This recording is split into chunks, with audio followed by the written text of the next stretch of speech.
when you look at investors, a lot of people have gone out and raised money. Has anybody in this room raised money? Show of hands.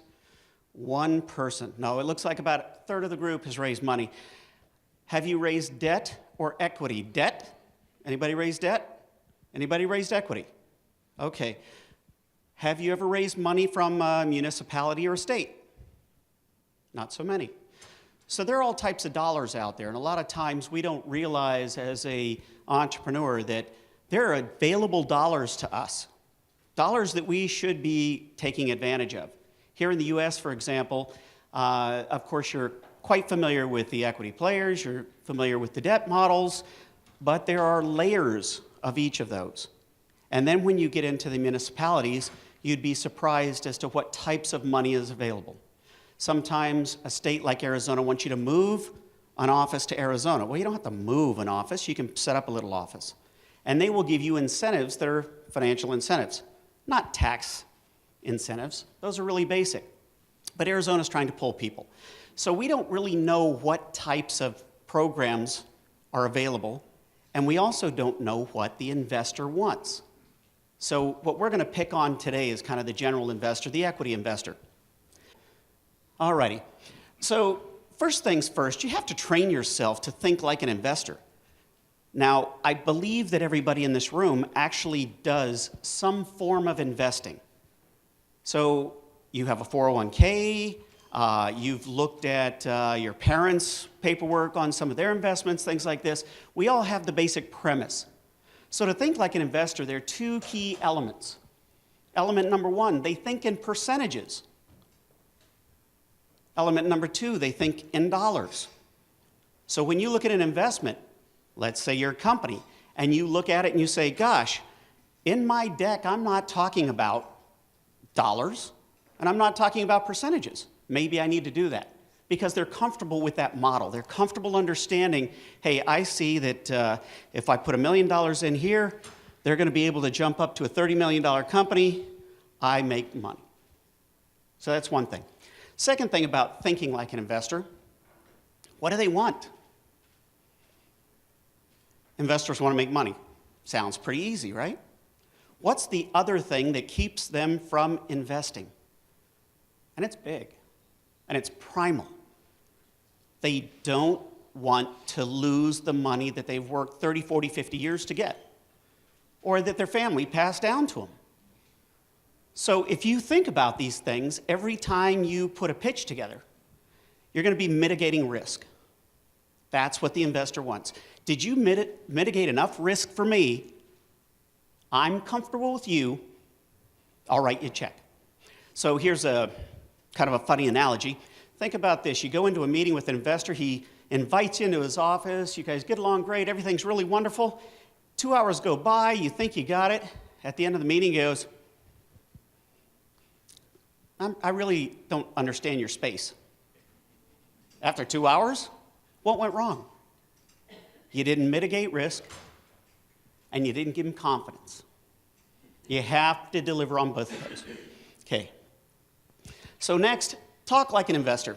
I sit in so many meetings. I listen to pretty close to 30 different pitches a month. And I take the CEOs through the whole process. And they don't talk like an investor. They tell me how wonderful their product is, how much money that product's going to make for them and for me. They give me the details on all of that. But what am I investing in? I'm actually investing in the company. Have you ever heard an investor say, you know, I'm investing in you? And you're like, wow, I'm important. If he wanted to invest in you, he'd say, I'm going to hire you. It's cheaper. So he's going to invest in the company. If he's going to invest in the company, be sure that you're talking about all the aspects of the company. The other day I was with a CEO, and I said, I can pitch your company better than you can. And I do a training program for him, and I charge him a couple $1,000s to go through a training program. And it takes me 2 to 4 weeks to finish it up. So I'm sitting with him, and he's like, yeah, right, sure you can. He said, tomorrow, the same time, pitch me. We get on the call. 10 minutes later, he goes, wow, is that what I'm supposed to do? I said, yeah. That's what you do. He goes, it's so simple. I said, yeah. So you don't realize you're not talking like an investor. You want to talk like an investor? How did they come up with that? An investor's going, I'm looking at these numbers. I don't really understand what they're doing completely because it's been a quick pitch. But where did they come up with these numbers? You need to be able to walk through those numbers quickly and accurately and make it very, very simple. Everything's about simple. And it cracks me up when they talk about percentages. If you think about the way that you pitch a deal, early stage companies, hey, you're going to get 20% of the deal. Wow, 20%, that's great. But later deals, you don't want to talk about percentage, you want to talk about shares. Okay? Because as you keep talking about percentages, everybody gets diluted.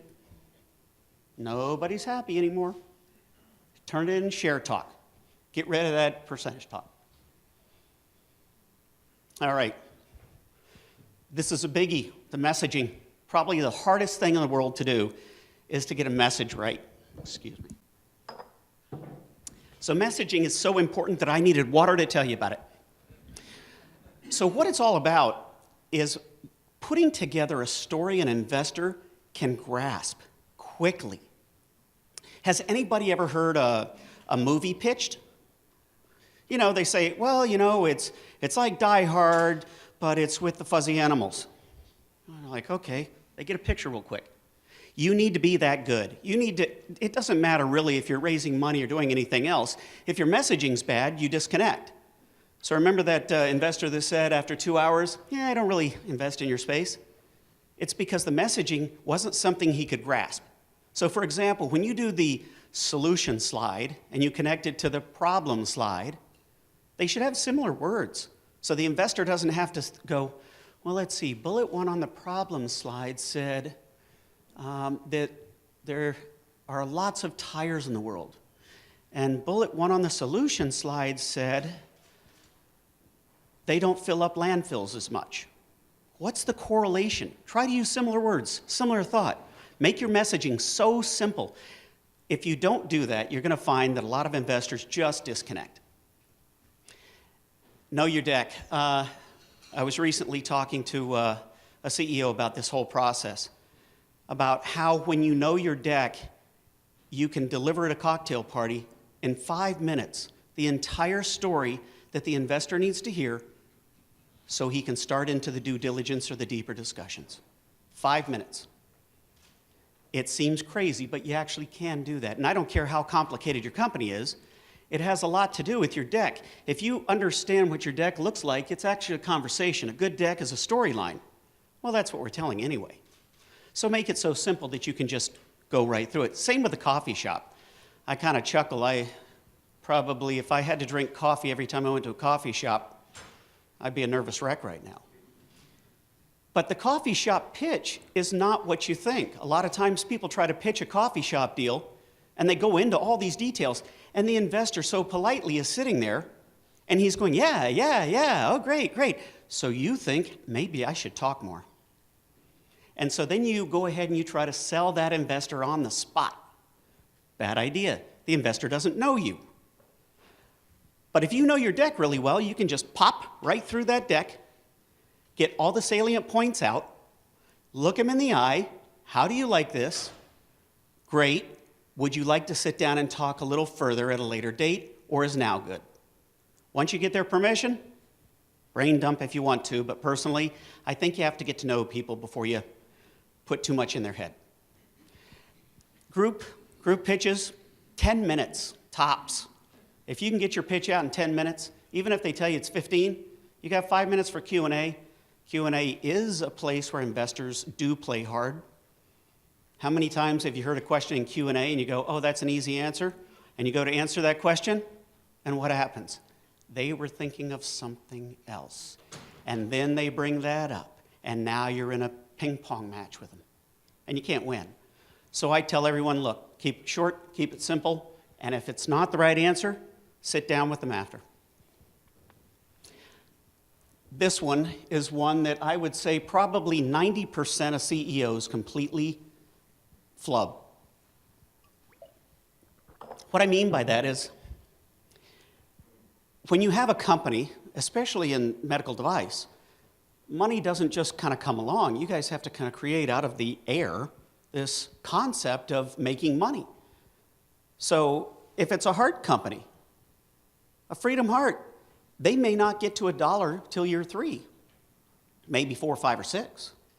So they need to have a storyline as to what that dollar looks like when they finally go to make money. How do they make money? Do they sell a heart? Do they license a heart? What are the prices? Are there ancillary goods? Is there an SLA? Is there a long-term service agreement? All of these things have to be thought through, and the investor wants to know that. So I've actually been in many, many pitches where they tell me all about this great product and how wonderful it is, and, oh, we're going to sell it on the open market. And I go, okay, how much is it? Well, we don't know. I said, well, when you find out, call me, and I'll listen again. I don't turn people off, but it is a little insane for me to sit there when you don't really have an idea of what you're making and how much it's going to cost. And it is simple. Keep it in a very simple context. If it's a subscription, it costs this much to this much.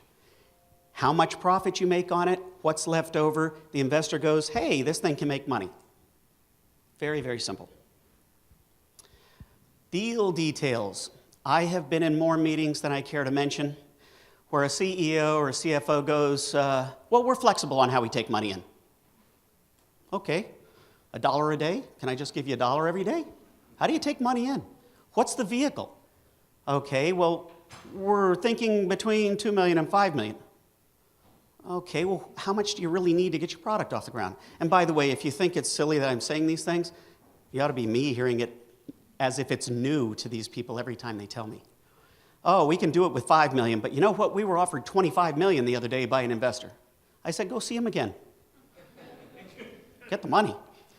So when you understand your deal, let's just do a quick model of a note. Okay, it's a convertible note. Very simple. What are the 3 areas of a convertible note that I want to know about as an investor? Valuation ceiling. How do you find a valuation ceiling? You take a dart and you throw it over your shoulder and hope for the best, because it doesn't matter what you say, the investor's going to say that's not good enough. But you still need a ceiling in the note. A discount rate. The going rate seems to be about 20% discount. If you're a little more nervous and you need money a little quicker, maybe up it to 25. But realistically, 20 is fine. And then finally, the interest rate. The interest rate, 7 to 9 points, seems to be going rate right now. Now, convertible note can be a safe note, if you're familiar with the concept, which is out of Northern Cal. A safe note leans a little more in the direction of the company than it does the investor, but a convertible note is understandable. And a lot of times you'll use a convertible note because the company's moving fairly quickly, you haven't established a valuation, you haven't sold shares at this round, you need money quickly, the paperwork is lightweight, you can develop it and get it out there fast. Get the money in, move, because it's all about getting the money in the bank. Faster you can do that as a company, the better off you are. All right, so the follow-up. To me, the follow-up is one of the biggest nightmares in the world for a CEO. Meeting went great, everything's good, what do I do now? I gotta be sure I call, I don't wanna call too early, I don't wanna call too late, I don't wanna cause any problems. Oh, but he really likes me, oh, and he likes the product. Oh, but I forgot to tell him about this part of the product. No, oh my God. Oh, the CFO says I got new numbers, I gotta go look at those. All of a sudden your head is doing this and you forget one key element. You had a good meeting, write an email. First 24 hours, get an email off, thank you for your time, look forward to talking to you in the future. Don't be too aggressive and throw something out there an hour after you met.